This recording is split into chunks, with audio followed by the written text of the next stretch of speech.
60 ہجری میں یزید تخت نشین ہوا۔ یزید بدکار شخص تھا، ابن اسیر اور دیگر بڑی بڑی معتبر کتب تواریخ میں اس کے سیاہ کارناموں کے تذکرے موجود ہیں۔ وہ زانی تھا، شرابی تھا، مسلمانوں کا قاتل تھا۔ بنت عنب کے ساتھ شہر مکہ اور شہر محبوب مدینہ الرسول میں جو اس کی بدمعاشیاں ہیں ان سے کون بے خبر ہے۔ اس نے شہر مکہ میں بیٹھ کے شراب پی اور حضرت امام حسین رضی اللہ تعالی عنہ جب گزرے تو اس نے ایک جام بڑھاتے ہوئے نواسہ رسول کے آگے پیش کرتے ہوئے کہا کہ اس کو پی لو، کہ قرآن نے یہ نہیں کہا کہ شرابیوں کے لیے خرابی ہے، بلکہ قرآن نے تو کہا نمازیوں کے لیے خرابی ہے، لہٰذا یہ شراب کا جام لے لیجئے اور اس کو نوش کر لیجئے۔ حضرت امام حسین الیاس باللہ کہتے ہوئے آگے گزر گئے۔ انہوں نے یزید کن کرتوتوں کو اپنی آنکھوں کے سامنے دیکھا تھا اور اس کے سیاہ کارنامے حضرت عبداللہ فرماتے ہیں کہ ہم نے اس وقت اس پہ خروج کیا جب ہمیں یقین ہو گیا کہ اس کی کرتوتوں کی وجہ سے آسمان سے کہیں پتھر نہ برسنے لگ جائیں۔ صرف واقعہ کربلا ہی نہیں، اس نے مدینہ الرسول کے اندر 700 صحابہ کو شہید کیا، 10,000 تابعین کو قتل کیا اور 300 نوجوان خواتین کی آبرو ریزی کروائی۔ اور مکہ المکرمہ میں یزید نے کعبۃ اللہ پہ سنگ باری کی۔ یہ تاریخ کے حوالے ہیں جو آپ کے سامنے رکھ رہا ہوں، حتیٰ کہ پورا مطاف پتھروں سے بھر گیا، کعبے کا غلاف جل اٹھا۔ حضرت اسماعیل علیہ السلام کے عوض میں جو دمبا آیا تھا اس کے سینگ کعبۃ اللہ کی چھت پہ رکھے گئے تھے، وہ سینگ بھی جل گئے۔ اسی لیے ان ایام کو ایام حرہ کہا جاتا ہے تاریخ کے اندر۔ 3 دن تک مسجد نبوی میں نہ اذان ہوئی نہ اقامت ہوئی اور مسجد نبوی کے اندر یزید کی فوجوں کے گھوڑے بندے رہے۔ منبر رسول کی حرمت پامال کر دی گئی۔ اب وہ یزید جب تخت نشین ہوا تو حضرت امام حسین رضی اللہ تعالی عنہ کو ولید بن عتبہ نے بلا کر کہا کہ تم یزید کے لیے بیعت کر لو۔ تو حضرت امام حمام حضرت امام حسین نے 2 ٹوک کہا کہ یہ کیسے ہو سکتا ہے کہ میں اس جیسے ظالم شخص کے ہاتھ پہ بیعت کروں۔ آپ یہ کہہ کے پلٹے تو مروان بن حکم نے مشورہ دیا کہ یہ موقع ہے، جانے نہ دو، اگر یہ چلے گئے قابو پانا دوبارہ مشکل ہوگا، لہٰذا ابھی ان کو قتل کر دیا جائے۔ یہ حضرت امام حسین رضی اللہ تعالی عنہ کے کانوں میں آواز پڑی۔ روایات میں آتا ہے کہ آپ نے انہی قدموں کے بل پیچھے پلٹ کے نیام سے تلوار باہر نکالی اور ہوا میں لہرانی شروع کر دی۔ محمدی کے چھار سے حیدری شیر نکل آیا، کہا ولید بن عقبہ تو ہمیں نہیں جانتا ہم کون ہیں؟ آنا حسین ابن علی ابن ابی طالب، میں حسین ہوں، علی کا بیٹا ہوں اور علی ابو طالب کا بیٹا ہے۔ ہمارے گھر میں قرآن اترتا رہا ہے، فرشتے ہمارے گھر میں آتے رہے ہیں۔ وَيَزِيدُ ابن المعاویہ فاسقن فاجرن قاتل النفس مولن بالفسق شارب الخمر، اور یزید فاسق ہے، فاجر ہے، مسلمانوں کا قاتل ہے اور شراب پیتا ہے، اس لیے حسین ڈنکے کی چوٹ پہ یزید کی بیعت سے انکار کرتا ہے۔ حضرت امام حمام امام حسین رضی اللہ تعالی عنہ نے انکار بیعت کی وجہ بیان کر دی۔ آج یہ پراپیگنڈا کیا جاتا ہے کہ یہ 2 شہزادوں کی جنگ تھی اور یہ اقتدار کے لیے سب کچھ ہوا۔ اگر یہ بات ہوتی تو ترمح بن عدی کہہ رہا ہے، حاتم طائی کا پوتا، جب آپ میدان کربلا کی طرف بڑھ رہے ہیں، حضور آپ میرے پہاڑوں میں آ جائیں اور 5000 کا لشکر آپ کی پشت پہ رکھ دوں گا اور آپ جدھر بڑھیں گے وہ جان نثاری کرتے ہوئے آپ کے پیچھے ہوں گے اور یزید کی حکومت کے ٹکڑے کر کے رکھ دیں۔ حضرت امام حمام امام حسین نے ترمح بن عدی بن حاتم کی اس پیشکش کو ٹھکرا دیا، کہا میں تو کسی اور کام کے لیے جا رہا ہوں۔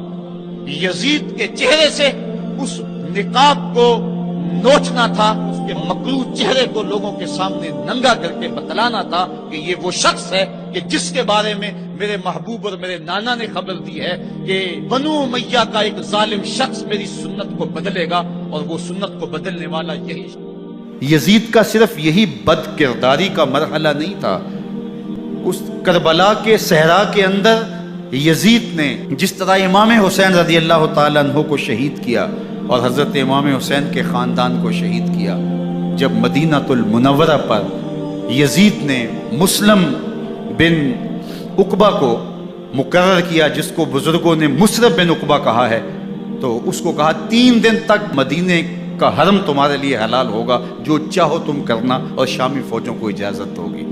تو وہاں بھی انہوں نے 10,000 تابعین اور 700 صحابہ کو شہید کیا۔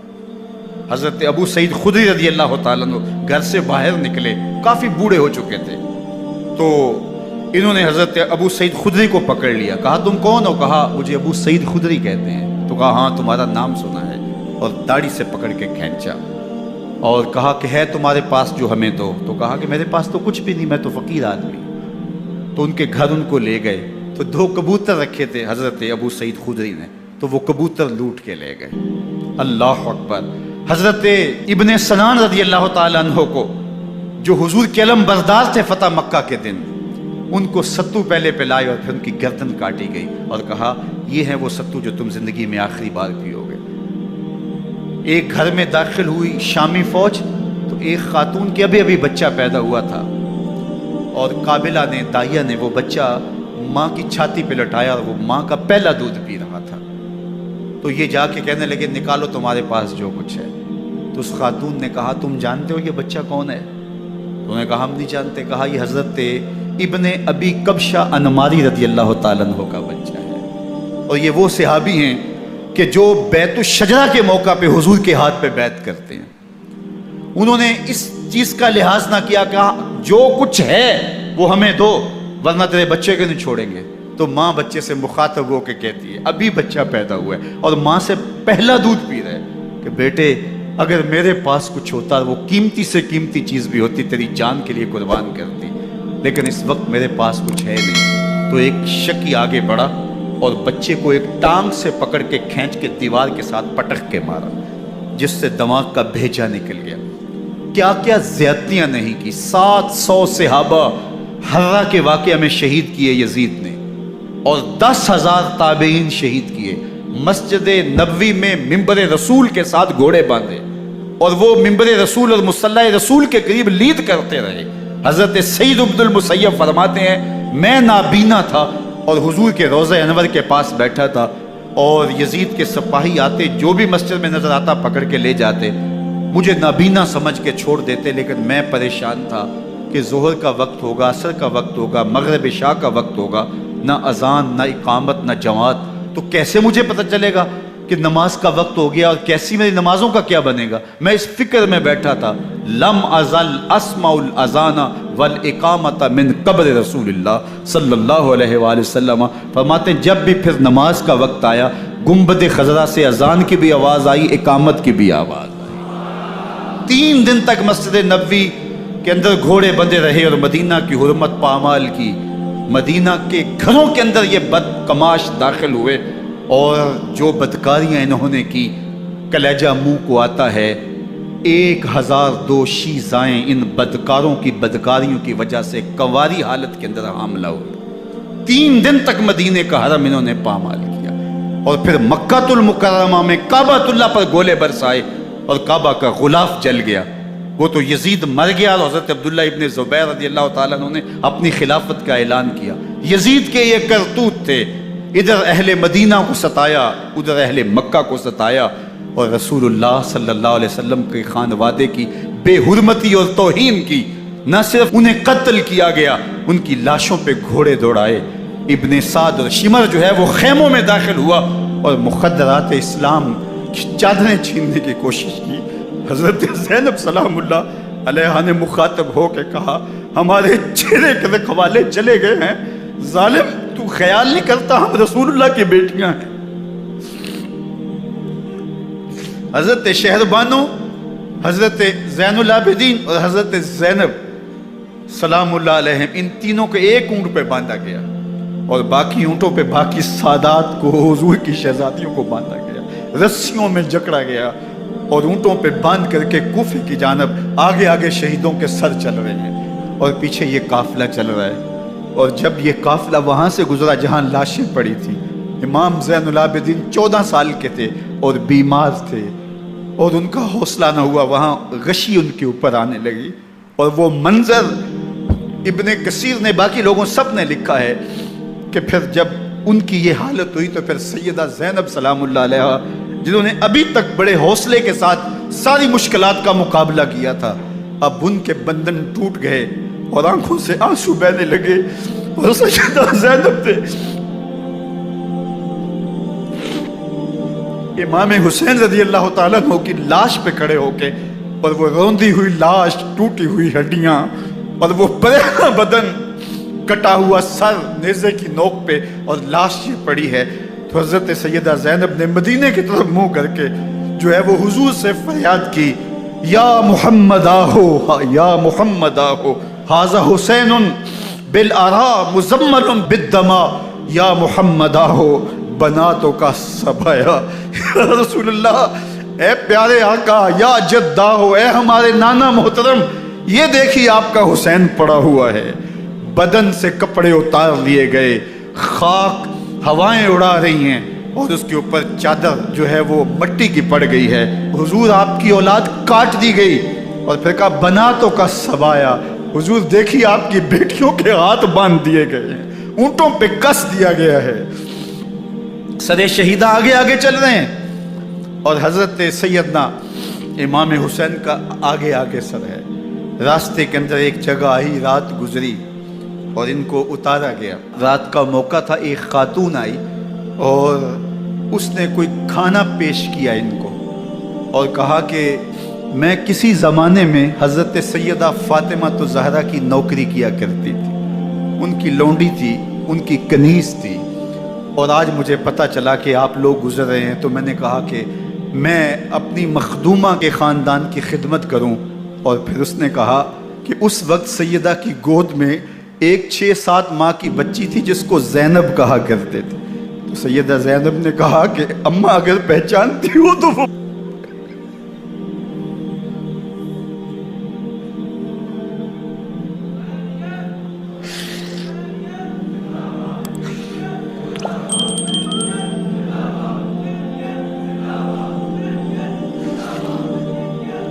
یہ تاراج اور لٹا ہوا کارواں پھر وہاں سے کوفے میں کیسے پہنچا، اور کوفے کے اندر سیدہ زینب سلام اللہ علیہا نے وہ یزید کے دربار میں، ابن زیاد کے دربار میں وہ جرأت آمیز جو باتیں کہیں، اللہ اکبر، زینب کی زبان میں علی کی خطابت بول رہی تھی، اور پھر دشمن اور دوست سارے رونے لگے، اور وہ کیا دل گداز منظر تھے۔ اور پھر یہ سروں کا قافلہ اور سادات کرام کا مشکیں کسی ہوئی ہیں اور اونٹوں پہ باندھے ہوئے، ان کو وہاں سے پھر قادسیہ اور قادسیہ سے پھر دمشق یزید کے دربار میں پہنچایا گیا، اور وہاں سے یہ لٹے ہوئے خانمہ برباد تاراج لوگ مدینہ المنورہ میں کیسے پہنچے، اور اہل مدینہ نے کیسے استقبال کیا، اور وہ منظر کتنا دلگداز تھا جب اہل مدینہ زینب سے پوچھتے تھے زینب حسین کہاں ہے؟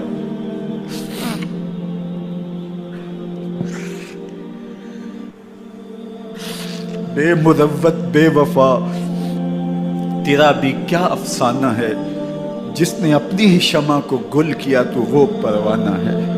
اپنے پیغمبر کے شہزادوں کو اور اپنے پیغمبر کی شہزادیوں کو جو دکھ اس امت نے دیے، یہ کائنات کی ایک انوکھی داستان ہے۔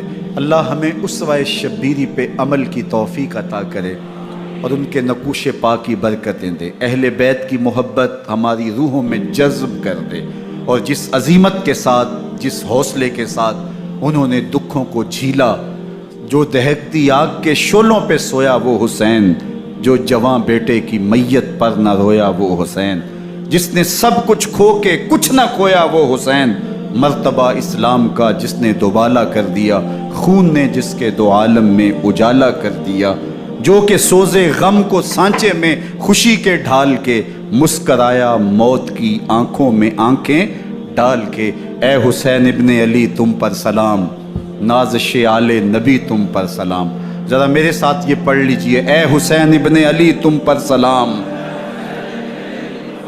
نازش آل نبی تم پر سلام، تم پہ لاکھوں رحمتیں لاکھوں سلام، اے شہیدان محبت کے امام، لالا گوں لالا بدن لالا کفن، اے چمن اندر چمن، زندگی ہی زندگی تیری حیات، اے حیات اندر حیات، افتخار ملت بیضا ہے تو، رب کعبہ کی قسم یکتا ہے تو، فخر کا دل میں دریچہ باز کرنا چاہیے، جن کا تو آقا ہے ان کو ناز کرنا چاہیے۔ وآخر دعوانا ان الحمدللہ۔